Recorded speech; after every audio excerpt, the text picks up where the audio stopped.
en vivo. Buenas noches, damos la bienvenida a todos los asistentes al sexto encuentro académico de radiología. En la noche de hoy les presento al doctor Julián Rivera con su conferencia Cardiomiopatía hipertrófica, utilidad de la cardioresonancia. El doctor Rivera es médico de la UIS, fue médico investigador del grupo de falla cardíaca en la Fundación Cardiovascular y actualmente es residente de último año en la Fundación Valle del Lili de radiología. Doctor Rivera, bienvenido, adelante. Muchas gracias, doctor Castro. Voy a compartir mi pantalla.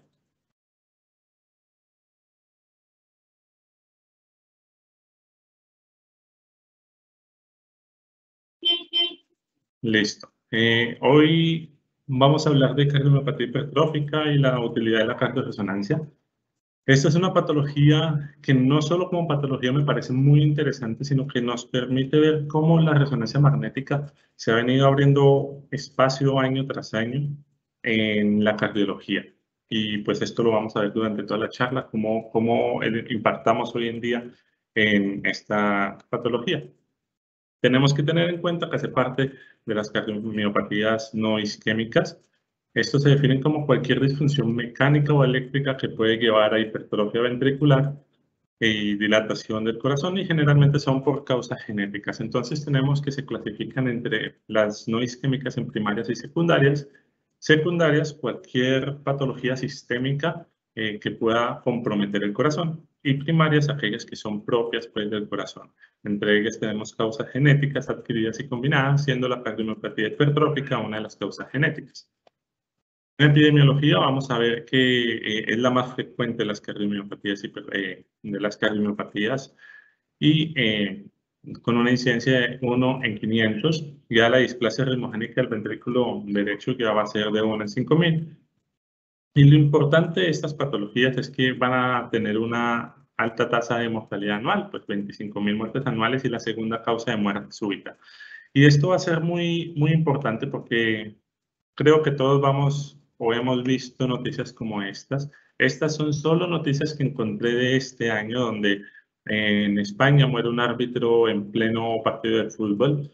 Esto es acá en Colombia este año, donde un jugador de la Academia de Fútbol de Manizales de 19 años muere también durante un partido.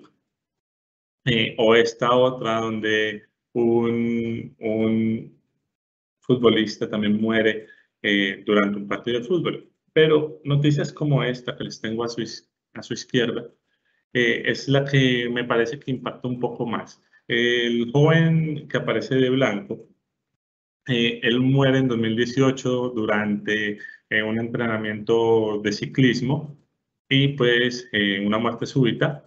Y su hermano, de rojo, en un homenaje que realizaron la semana pasada, estaba jugando un partido de fútbol en homenaje a su hermano que había muerto en 2018 y fallece también de muerte súbita. Entonces, noticias como esta dejan muy claro de que pues esto no es un hecho aislado, de que eventualmente hay una causa detrás, y la cardiomiopatía hipertrófica puede ser una de las causales de esto. Entonces, hoy en día tenemos varios métodos para evaluar los pacientes. El más usado y el más disponible es el ecocardiograma. Este nos permite una valoración de la dinámica auricular y ventricular, del movimiento valvular, y también podemos ver el engrosamiento de ese ventrículo. Acá este compromiso del septo principalmente, y pues podemos valorar los flujos intracardíacos en tiempo real. Sin embargo, hay algunas limitaciones que generalmente son pues valorar el compromiso del ventrículo derecho, ya que por ventana acústica a veces es difícil, y del ápex cardíaco. La cardioresonancia es la combinación pues, de resonancia magnética con electrocardiografía, o una resonancia engatilada, por así decirlo, y nos va a permitir una amplia valoración del tejido miocárdico, en este caso una mejor valoración de la anatomía. Podemos ver muy bien las cavidades derechas, podemos ver completamente el ápex cardíaco. También nos permite valorar función, y es igual a valorar función con ecocardiografía.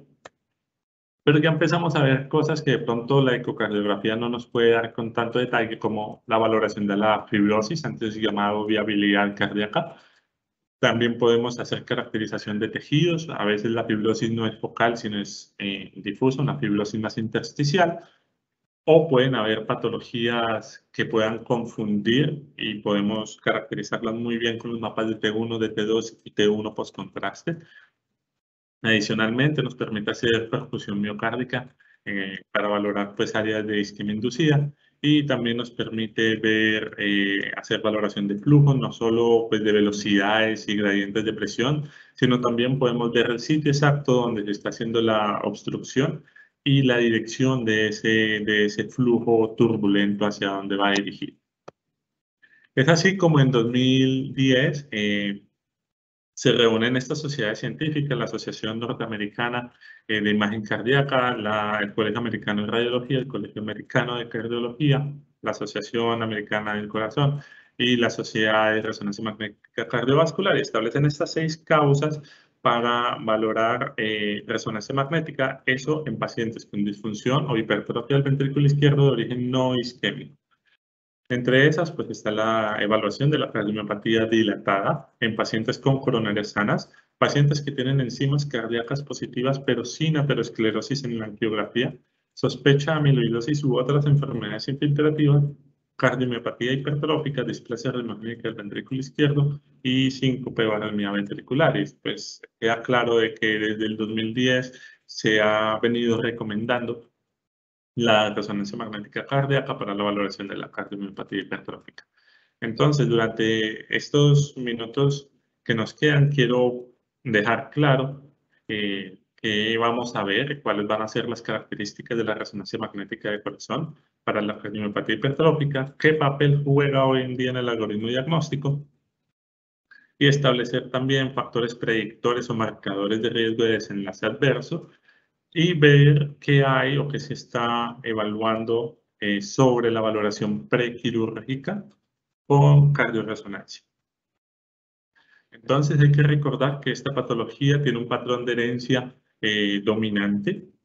Es mucho más frecuente en hombres que en mujeres, en afroamericanos, y tiene una incidencia de 1 en 3.000. Sin embargo, se estima que, teniendo en cuenta pacientes asintomáticos, familiares de los sintomáticos, puede llegar a tener una incidencia hasta 1 en 500 personas. En niños vamos a considerar que va a ser la miocardiopatía más frecuente.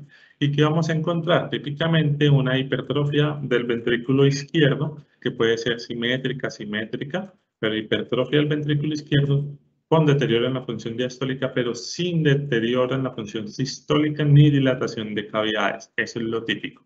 Adicionalmente, pues no debemos encontrar ninguna otra patología que nos explique los hallazgos, porque esto, pues los clínicos lo tienen muy claro, y es que la hipertensión arterial de larga data, el corazón de atleta, las estenosis aórticas, las amiloidosis, sarcoidosis, rasopatías, miopatías, enfermedades de depósito Fabry o hemocromatosis, hay una amplia variedad de patologías que pueden generar que el ventrículo izquierdo se hipertrofie, y puede ser pues difícil de diferenciar de la cardiomiopatía hipertrófica.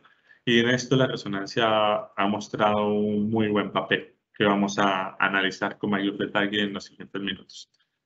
Adicionalmente, vamos a tener que los puntos de corte para pacientes sin enfermedad, sin historia familiar, va a ser 15 milímetros de grosor en el eje corto, o 2,5 desviaciones estándar en niños. En caso de que presenten una historia familiar o un test genético positivo, vamos a bajar un poco la sensibilidad, aumentar un poco la sensibilidad bajando la medida de 13 a 14 milímetros en adultos y de 2,5 desviaciones estándar en niños.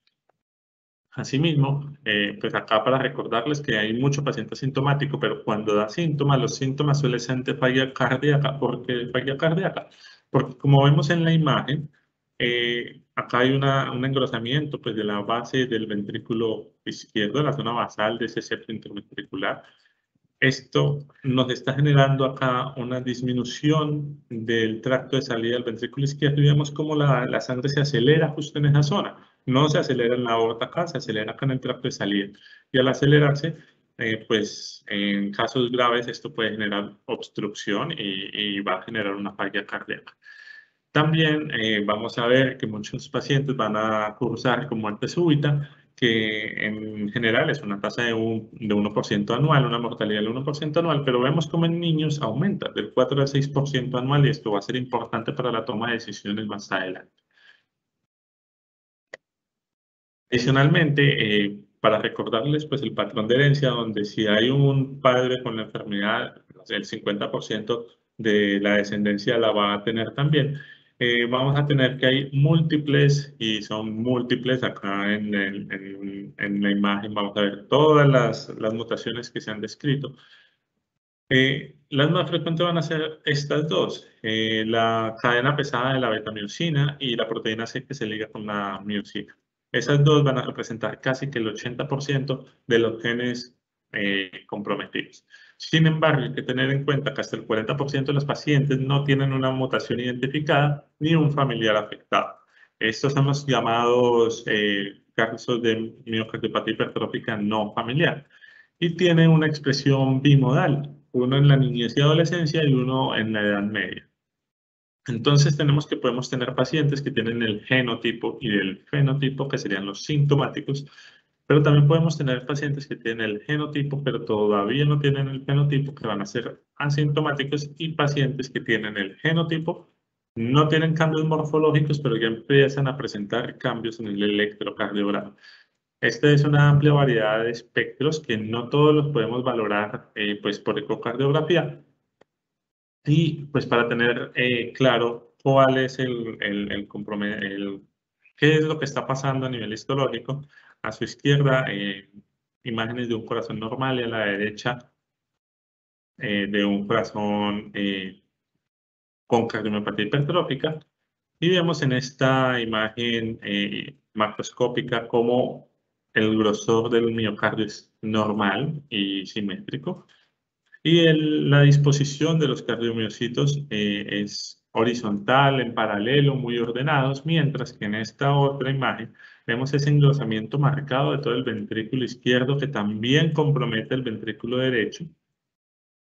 Y logramos ver cómo los cardiomiocitos se encuentran hipertróficos.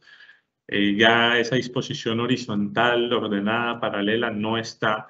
Y miren toda esta zona de depósito de espacio extracelular, que en estas dos imágenes inferiores podemos ver esa fibrosis teñida de azul.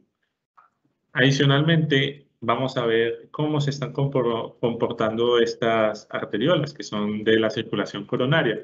Y está marcadamente engrosada, la tónica media está muy engrosada. Entonces tenemos un corazón que está hipertrófico, es decir, está demandando más oxígeno, y unas arteriolas que no están llevando suficiente oxígeno por la hipertrofia de su pared. Esto nos va a generar isquemia silente, que es la que se considera la principal causa de estas zonas de depósito y de isquemia de fibrosis difusa. Es importante acá notar que la biopsia no se suele realizar de rutina dado su bajo rendimiento diagnóstico. Entonces, es allí la importancia pues, de la resonancia magnética. Adicionalmente, y hablando pues de fibrosis, vemos que la importancia acá del gadolinio. Para recordarles, típicamente el gadolinio, que es el medio de contraste que utilizamos, es un medio de contraste extracelular. Él nunca va a ingresar a la célula, se va a quedar en el espacio vascular y en el espacio extracelular. Sin embargo, cuando hay una incuria miocárdica o hay una expansión del espacio extracelular, sea por edema, o sea por fibrosis, o sea por depósito de cualquier otra sustancia como el amiloide, va a depositarse ese medio de contraste. Y esto va a generar que en las secuencias tardías veamos un realce postcontraste. Esto está descrito desde el 99 y este es un estudio muy interesante donde se cogieron modelos murinos y se les generó una isquemia a los ratones. Una isquemia pues que valoraron a los 3, 7, 10 días con la autopsia y pues con resonancia magnética, viendo que las áreas de fibrosis vistas en la autopsia se correlacionaban exactamente con las áreas de realce tardío vistas en la resonancia magnética.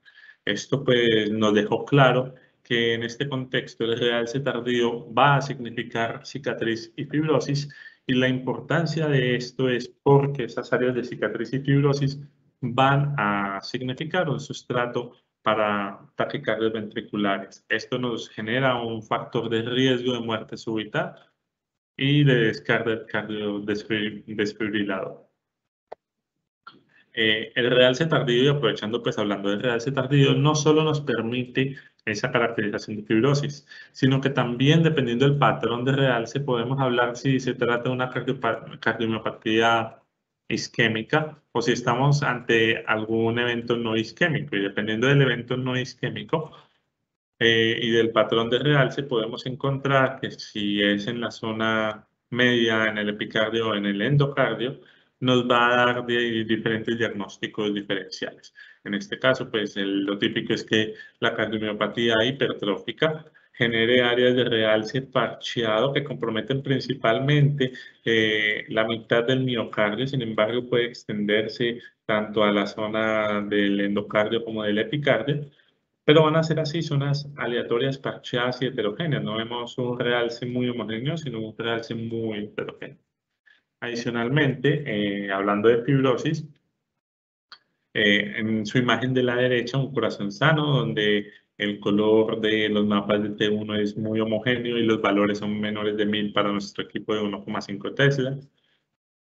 Y en estas dos imágenes, tanto la del centro como la de la izquierda, vemos que ya se vuelve mucho más heterogéneo esos valores, o visualmente nomás el mapa de T1.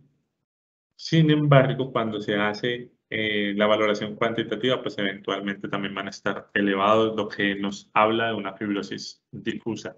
Esto en caso de que de pronto no se vea un realce tardío macroscópico en las secuencias post-contraste, los mapas de T1 nos pueden ayudar enormemente. Bueno, entonces, ahora sí les quiero hablar de lo que se maneja hoy en día en las guías de resonancia magnética.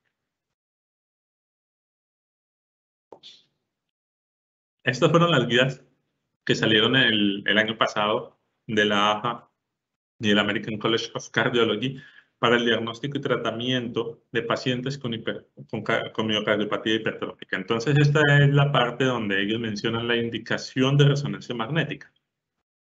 Básicamente son 5 escenarios. Cuando el ecocardiograma no es concluyente, cuando se quiere plantear un diagnóstico diferencial de hipertrofia del ventrículo izquierdo, cuando la decisión del implante del cardiofibrilador es incierta, cuando se quiere caracterizar mejor el mecanismo anatómico de la obstrucción del tracto de salida del ventrículo izquierdo, y para seguimiento y restadificación del riesgo. Entonces, teniendo en cuenta esto, tenemos 3 escenarios que es como he enfocado el uso actual de la resonancia: para el diagnóstico, para el tratamiento y para el pronóstico. Para el diagnóstico, vamos a tener 3 momentos: cuando ya tenemos una cardiomiopatía establecida, cuando el diagnóstico es incierto y cuando hay historia familiar. Entonces, cuando tenemos una cardiomiopatía ya establecida, esto es una imagen de un corazón normal, pero el compromiso va a ser asimétrico. Generalmente compromiso septal, septal solo de la base, de todo el septo, un compromiso difuso de la pared libre, solo del ápex, de la zona medio ventricular, o un corazón con un grosor normal, pero con criptas, o un corazón ya dilatado. Es un amplio espectro. Sin embargo, hoy en día lo que nos interesa no es solo ver que esta es un compromiso asimétrico del septo interventricular, que de hecho es el más frecuente, sino ver, pues como en esta imagen, las áreas de realce que se ven en el estudio post-contraste, qué tan grueso es ese ventrículo. Adicionalmente, esta que es una variante concéntrica, Vemos que el engrosamiento es circunferencial. Este es un poco más importante para el clínico que nosotros definamos si esto es por cardiomiopatía hipertrófica o por el contrario es por hipertensión arterial, por estenosis aórtica, corazón de atleta, amiloidosis.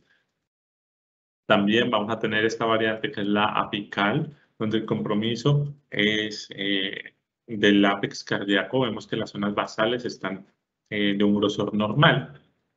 Esto es mucho más frecuente en personas japonesas y suelen asociarse con aneurismas apicales. Los que mencionábamos al inicio a veces son difíciles de diferenciar en estudios de ecocardiografía. También están las variantes medioventriculares. En este caso, pues es solo de compromiso septal, medioventricular pero septal. Hay unos que son más concéntricos de toda la zona media de ese ventrículo. Y esto va a ser importante porque cuando hacen ese aumento concéntrico de la zona media, van a generar ahí un gradiente de obstrucción. Y este gradiente de obstrucción también está asociado con aneurismas apicales. ¿Y por qué se dan los aneurismas apicales? Pues el aumento en la sobrecarga de presión en el ápex genera un estrés apical. Esto nos va a disminuir aún más la perfusión, que como ya vimos por la histología y la dinámica pues, de la enfermedad, nos va a generar una isquemia silente que va a llevar a fibrosis, y esa fibrosis finalmente se va a dilatar, va a formar un aneurisma y un trombo. Este trombo, el riesgo es que haga embolismo, y pues dependiendo del sitio donde embolice va a generar los síntomas. Entonces vemos a este paciente con engrosamiento de las paredes miocárdicas, principalmente en la base, y vemos cómo está dilatada el ápex cardíaco y que en la sístole esa zona del ápex se dilata aún más. Esto lo que nos habla pues, es de un aneurisma apical, sin embargo en este caso no había trombo asociado. Cuando lo vemos en secuencias tardías, vemos cómo realza justo esa zona que estaba adelgazada. Y esto lo que nos habla es de que es una zona ya de fibrosis y pues que no se contrae, está dilatada. Otra variante importante a visualizar es lo que tenga apariencia de masa. ¿Y por qué? Porque muchas veces puede llegarse a confundir con tumores, en algunos casos con fibromas. Y lo importante es que cuando es tipo masa, pues va a ser todavía miocardio y eso se va a contraer. Sin embargo, cuando es un tumor, no va a tener cardiomiocitos, sino va a tener contractibilidad. También el realce va a ser muy importante, ya hemos visto cómo es el realce, bueno, acá primero lo de la contractibilidad, vemos cómo parece una tumoración del septum interventricular, sin embargo vemos cómo se acorta en cada latido y pues vemos que solo es el compromiso del septo, el resto de las paredes está normal. Y en este otro caso, en el ventrículo derecho vemos esta lesión redondeada que no se contrae, lo que nos habla más de un tumor. Además, vemos el realce postcontraste, donde es heterogéneo, parcheado, y solo de la zona media en este caso, mientras que en esta lesión es un realce homogéneo e intenso posterior a la administración del medio de contraste. Adicionalmente, tenemos que tener en cuenta que en muchas ocasiones va a haber compromiso del ventrículo derecho, lo cual debemos de mencionarlo. Sin embargo, por el momento este es un pronóstico incierto. No sabemos si los pacientes que tengan compromiso del ventrículo derecho tengan mayor riesgo de un desenlace adverso. Y esto es porque normalmente no se ve completamente el ventrículo derecho en el ecocardiograma y por rutina no se le hace a todo paciente con sospecha de cardiomiopatía hipertrófica una resonancia. Entonces, es falta de estudios, lo que no nos ha permitido saber si el pronóstico del compromiso del ventrículo derecho es importante o no. También vemos la obstrucción del tracto de salida del ventrículo derecho, que está causada, como habíamos dicho, por esa hipertrofia del septum basal, pero también el aumento en la velocidad en el tracto de salida del ventrículo derecho lo que hace es que tracciona la valva anterior de la mitral. Vemos como en sístole esa valva es alada hacia el septum, lo que se llama movimiento sistólico anterior de la válvula mitral. Esto es muy importante porque estos dos mecanismos nos van a generar una mayor obstrucción al tracto de salida. Y vemos cómo el chorro de aceleración se da exactamente acá, no en la boca.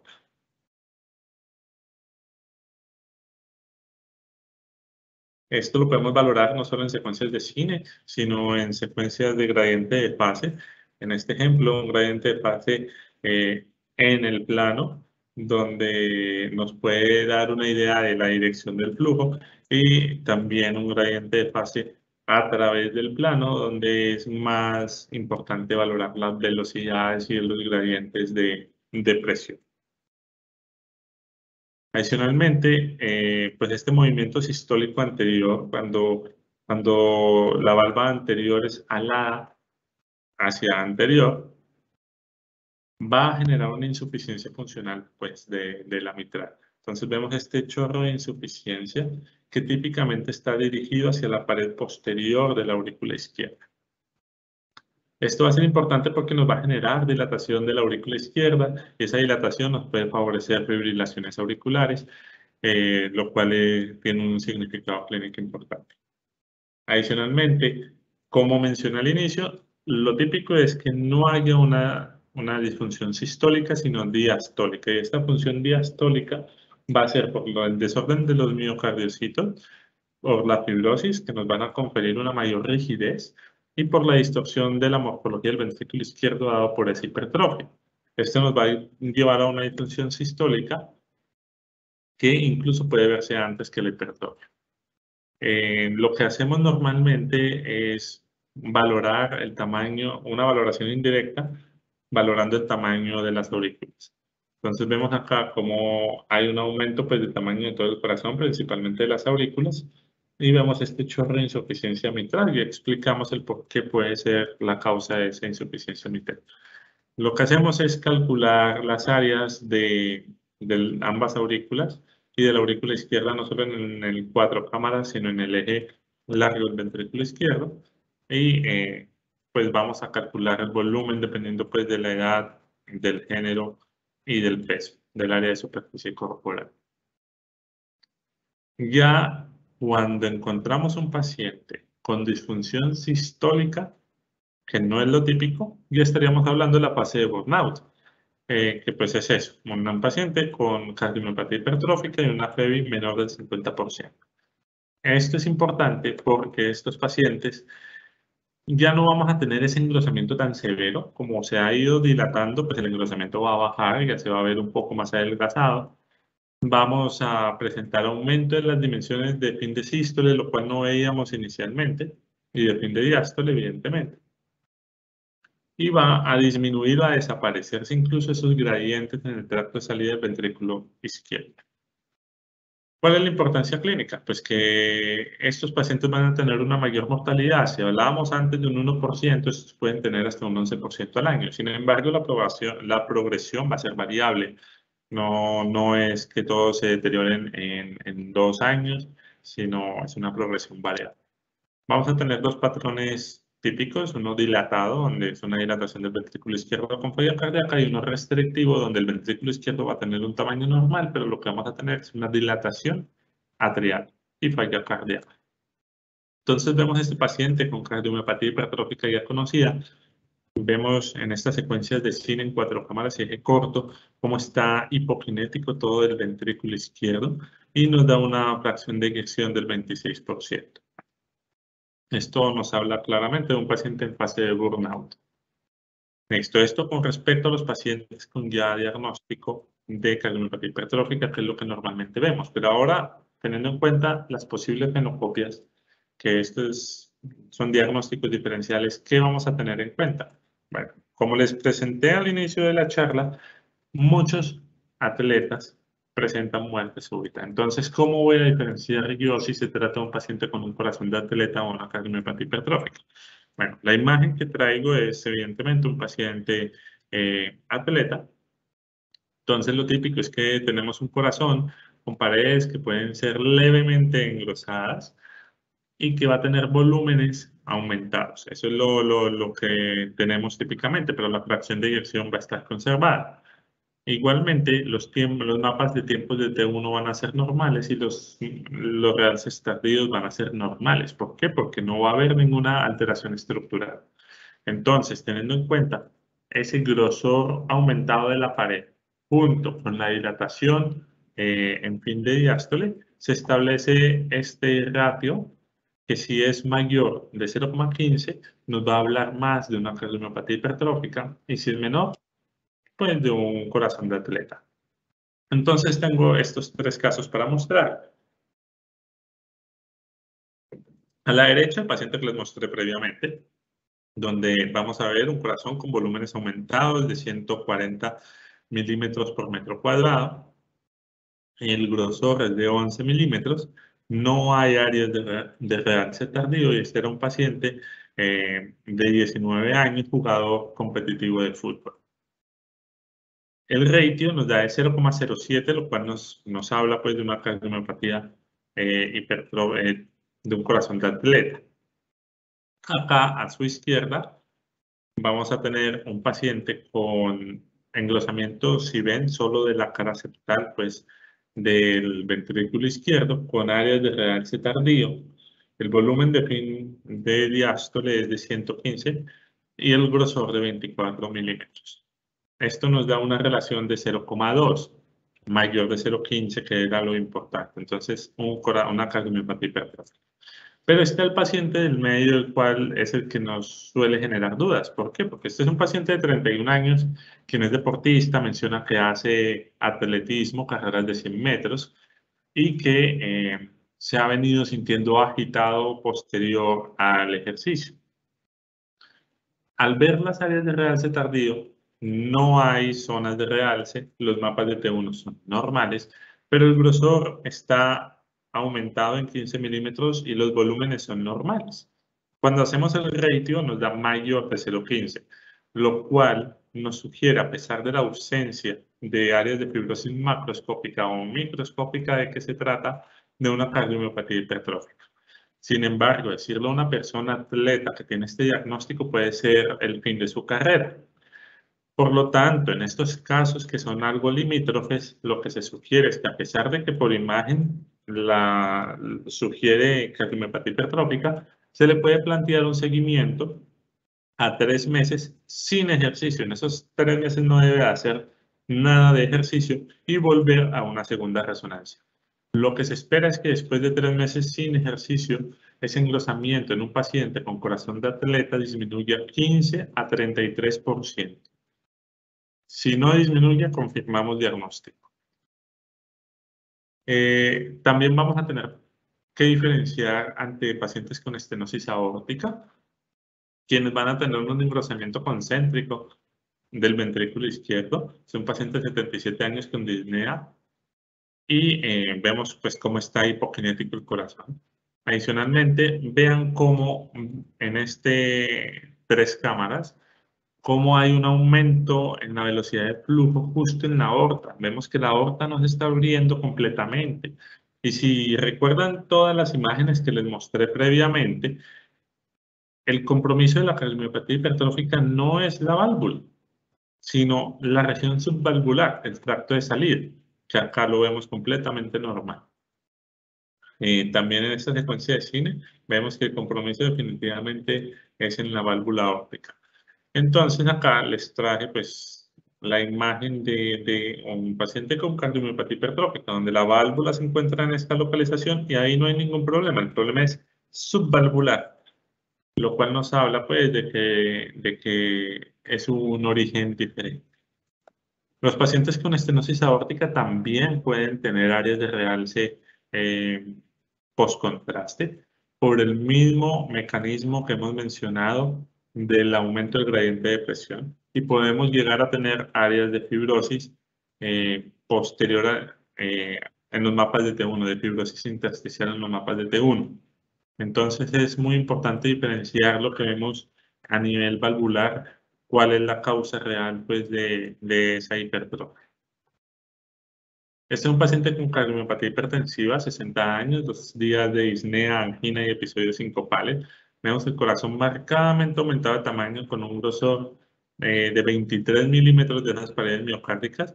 Es un engrosamiento concéntrico y vemos que se trata de un corazón hipokinético. Este paciente tiene una fracción de eyección del 32% y cuando veíamos las áreas de realce postcontraste no había áreas de realce postcontraste y los valores en los mapas de T1 estaban levemente aumentados. Esto pues porque también la sobrecarga de presión puede generar por sí ligeros aumentos en los valores de T1. Este ya es un paciente con 60 años, una falla cardíaca aguda. No solo vemos el aumento del tamaño del corazón, el engrosamiento concéntrico de las paredes del miocardio, sino que también empezamos a ver derrame pleural y derrame pericárdico por la falla cardíaca.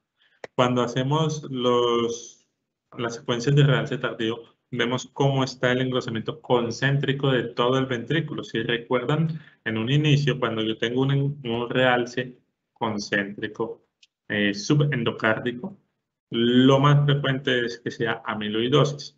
Vemos que también hay realce de la aurícula izquierda y cuando vemos los mapas de T1 están supremamente elevados, esto es muy elevado, y el volumen de espacio extracelular también estaba cerca del 50%, lo cual nos hablaba pues de una amiloidosis. Cuando se revisó, pues el paciente ya tenía un diagnóstico confirmado de amiloidosis renal, entonces con esta imagen de corazón ya se confirma una amiloidosis cardíaca y no es necesario hacer una biopsia miocárdica.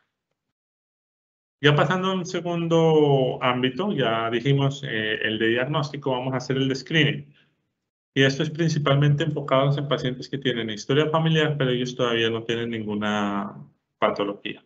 Entonces vamos a encontrar tres marcadores fenotípicos, criptas miocárdicas, que son invaginaciones del ventrículo izquierdo, generalmente más del 50% del grosor del ventrículo. En estas reconstrucciones de un eje largo del ventrículo izquierdo vemos cómo se dan estas invaginaciones en la pared inferior del ventrículo.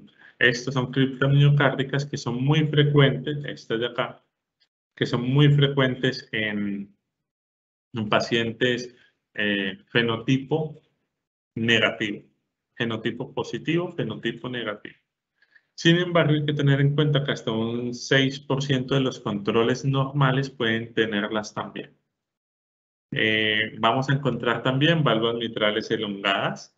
Si es de la valva anterior, más de 30 milímetros, o de la posterior, más de 17 milímetros, y la presencia de realce tardío en un corazón no engrosado que tenga historia familiar, nos va a hacer de pensar también de que se trata de un marcador fenotípico. Sin embargo, al igual que lo que mencionábamos con el compromiso del ventrículo derecho, hasta el momento el tener estos marcadores tiene un significado clínico incierto. Lo que sí tenemos ya establecido en guías para screening y seguimiento va a ser que todo niño y adolescente con la enfermedad debe repetirse la resonancia magnética cada año o 2 años y adultos cada 3 a 5 años. Y dirán, ¿por qué los niños con más frecuencia? Pues al inicio de la charla les mencionaba que ellos tenían un mayor riesgo de muerte súbita y es esta la razón pues para esta decisión. Finalmente, vamos a hablar de qué hay del tratamiento quirúrgico. Y este es un campo un poco más que se ha venido hablando más recientemente. Entonces, la indicación quirúrgica o la miomectomía septal o la ablación septal se establece cuando un paciente que tiene cardiomiopatía obstructiva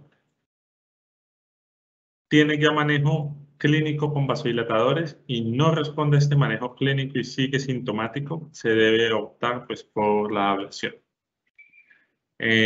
Por otro punto, si tiene una enfermedad obstructiva con una enfermedad cardíaca asociada, también se debe considerar un manejo quirúrgico de las causas pues, de la enfermedad cardíaca asociada o de la obstrucción. También en pacientes que no tienen obstrucción al tracto de salida ni en el medio del ventrículo, tienen una fracción de eyección normal, más del 50%, pero están sintomáticos, se debe considerar, pero ustedes dirán por qué es tan sintomático si tiene una PBI mayor del 50%. Y es que estos síntomas son porque la hipertrofia puede ser tan severa que disminuye el volumen de esa cavidad cardíaca. Entonces, sí, tiene una fracción de más del 50%, pero el volumen latido es muy bajo. Entonces, estos son los parámetros que consideramos. Un volumen de fin de diástole menos de 50 milímetros por metro cuadrado o un volumen latido de menos de 30 milímetros por metro cuadrado. ¿Qué podemos ofrecer con resonancia magnética? Este es uno de los estudios que se ha planteado y la idea es caracterizar muy bien las zonas de engrosamiento del ventrículo. Vamos a ver acá el compromiso del segmento anteroseptal o del inferoseptal. Se va a hacer la medición de cada uno de los segmentos cada 6 milímetros en cada corte. Y la idea es que con esta información, por ejemplo, podamos describirle al cirujano si hay algún tipo de cripta para que él tenga un poco más de cuidado y pueda planear con esta imagen mucho mejor su procedimiento quirúrgico. Y en este caso, pues solo se hizo un manejo quirúrgico de esta región inferoseptal, que se correlaciona también muy bien con la muestra patológica del tejido extraído. Ya para hablar del pronóstico, esta fue también una parte de mucho interés porque pude ver cómo desde el 2000 y años anteriores incluso se empezaba a establecer con clínica y con ecocardiografía factores de riesgo para muerte súbita, para un desenlace cardiovascular adverso. Y acá vemos cómo de estos 5 criterios, si el paciente presentaba 2 o incluso 3, el riesgo se iba aumentando significativamente. Acá también vemos cómo se aumenta el riesgo. ¿Esto qué permitió hacer? Pues que en el año 2014 se estableciera por la Sociedad Europea de Cardiología una calculadora de riesgo donde precisamente ponían esas características: la edad, el grosor máximo del ventrículo, el tamaño de la aurícula, el gradiente del tracto de salida del ventrículo izquierdo, la historia familiar de muerte súbita, la historia de taquicardia ventricular no sostenida y la presencia de un síncope no explicado, y eso te da un riesgo a 5 años y te da una recomendación. Entonces, esto era lo que había. Si el paciente ya había tenido el episodio, pues nada, iba para prevención secundaria y no había discusión del cardiofibrilador. Pero en caso de que la calculadora diera un alto riesgo, más de 6%, se debería de considerar. Un bajo riesgo, menos del 4%, era no recomendado, y un riesgo intermedio del 4 al 6 podía ser considerado. Esta calculadora fue incluso validada en el año 2018 con este estudio multicéntrico, donde pues evidentemente validaron el uso de la calculadora. Sin embargo, nosotros desde imágenes empezamos a cuestionarnos la importancia de ese realce tardío, porque es que si yo estaba viendo áreas de fibrosis macroscópica, yo podía detener un mayor valor pronóstico. Entonces, estudios como este metaanálisis, donde recolectan 4 estudios, un número de 1.063 pacientes y 3,1 años de seguimiento, vemos cómo aumenta, en la presencia del realce tardío aumentaba el riesgo de muerte cardíaca, de muerte súbita, de muerte por falla cardíaca y de muerte por todas las causas. Y esto no solo en este estudio, este es otro metaanálisis un poco más reciente, del 2016, donde igualmente un mayor número de pacientes, igualmente vemos el aumento de la presencia de muerte súbita o de origen cardiovascular o de muerte por falla cardíaca en los pacientes con realce tardío. Pero lo que me llamó más la atención de este estudio fue que además lo que hicieron fue cuantificar el porcentaje de realce tardío. A mayor porcentaje de miocardio realzante, mayor era la probabilidad de un desenlace adverso. Es así como podemos hacer pues esa asociación de porcentaje de realce tardío con muerte súbita, y es por eso que en las guías que he mencionado durante la charla ya se establece a la resonancia magnética como un criterio para definir si es llevado o no a cardiofibrilador. Entonces, lo que hacemos actualmente es, paciente con evento previo, pues nada, prevención secundaria, no hay discusión. Si no tiene evento previo y tiene al menos una de las siguientes, que son historia familiar de muerte súbita, hipertrofia severa del ventrículo izquierdo, que esto es más de 30 milímetros, síncope no explicado, aneurisma apical o fracción de eyección menor del 50%, es decir, fase burnout, pues debe ser razonable. Entonces, acá nomás ya tenemos una de las razones por la resonancia magnética. Eh, ¿Lo podemos ver por ecocardiografía? Sí, pero muchas veces no. Entonces, en caso de que no se vea y tengamos la duda, la resonancia magnética no la va a retirar. En caso de que no tenga ninguna de estas características, vamos a pensar, ¿tiene taquicardia ventricular no sostenida? Sí. Bueno, entonces es un niño, ¿sí? ¿Es razonable el implante del cardiofibrilador? No, es un adulto, debe ser considerado. Entonces dirán, ¿por qué tienen una menor recomendación? Y es por lo mismo que hemos dicho durante toda la charla, los niños tienen un mayor riesgo de muerte súbita que los adultos, entonces vamos a hacer un tratamiento un poco más intenso con ellos. En caso de que no tenga taquicardia ventricular no sostenida, ahí entra el papel del realce tardío. No hay un área extensa de realce tardío definido como más del 15% de la masa ventricular, entonces no debe ser indicado. Pero si sí tiene más del 15% de la masa ventricular, debe de ser considerable el implante del cardiofibrilador.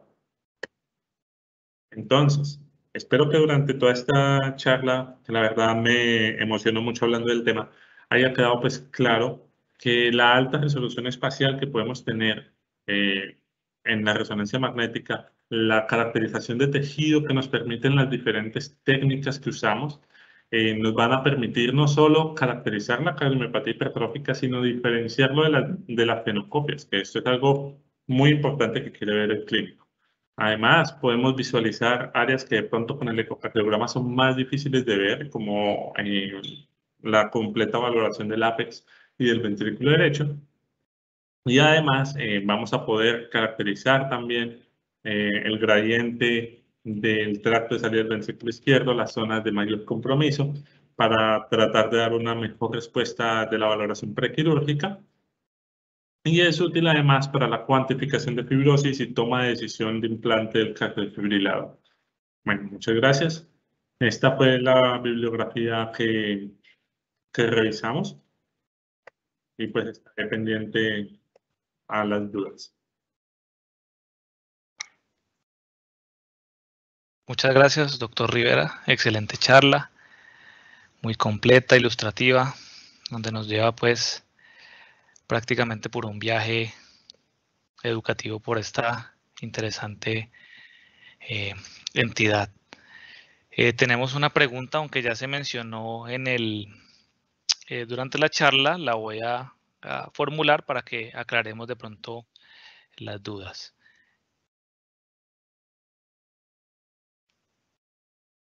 Y la pregunta es la siguiente.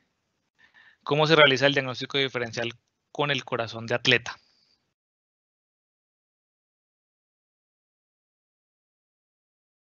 No se oye.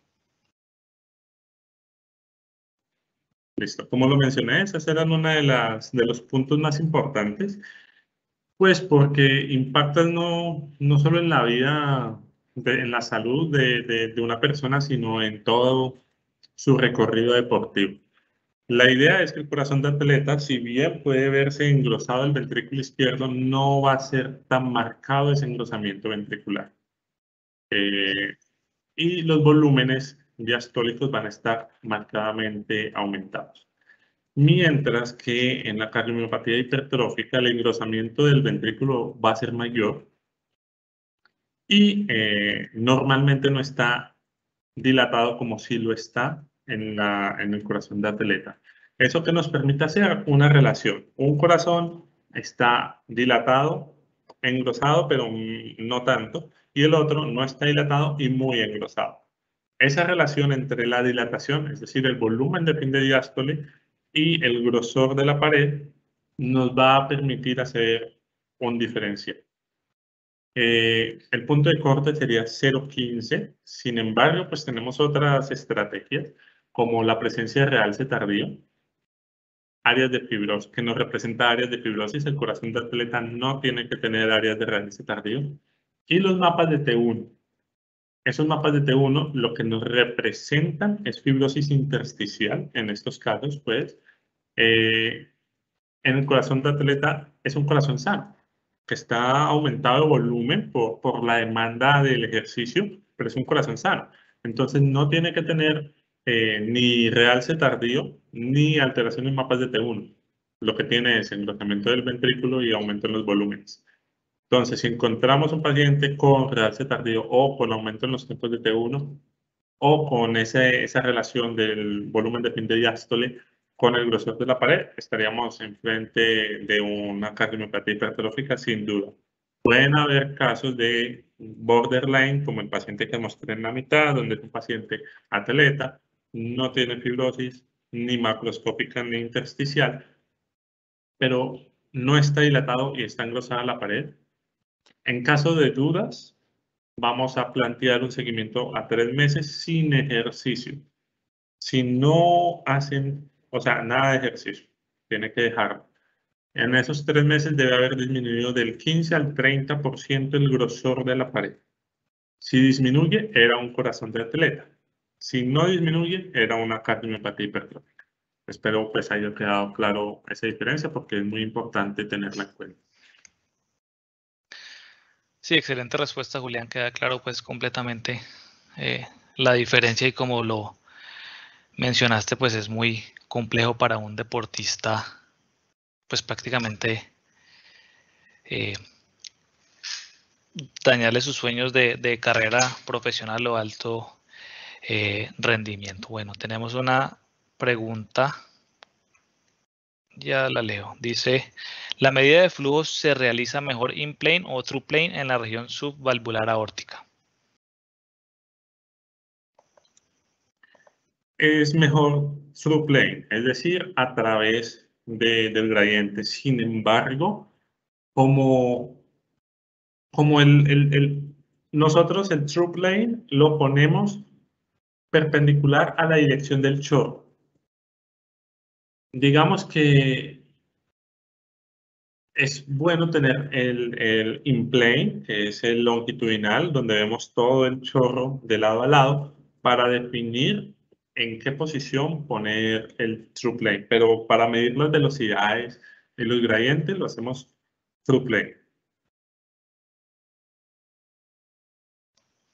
Sí, de acuerdo con el doctor Rivera, básicamente la idea para cuantificar los flujos se hacen en true plane, y utilizamos las secuencias in plane para ver la aceleración del tracto de salida del ventrículo izquierdo, o cuando queremos ver si hay gradiente en el plano medio ventricular. Nos es muy útil, pero las medidas en true plane son las más útiles y las más reproducibles, y son las que utilizamos pues en nuestros reportes en cuanto a gradientes de aceleración y todo lo que esos datos se refiere.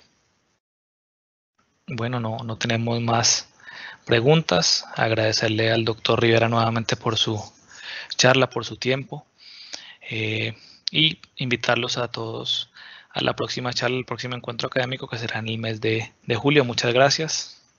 Buenas noches. Buenas noches.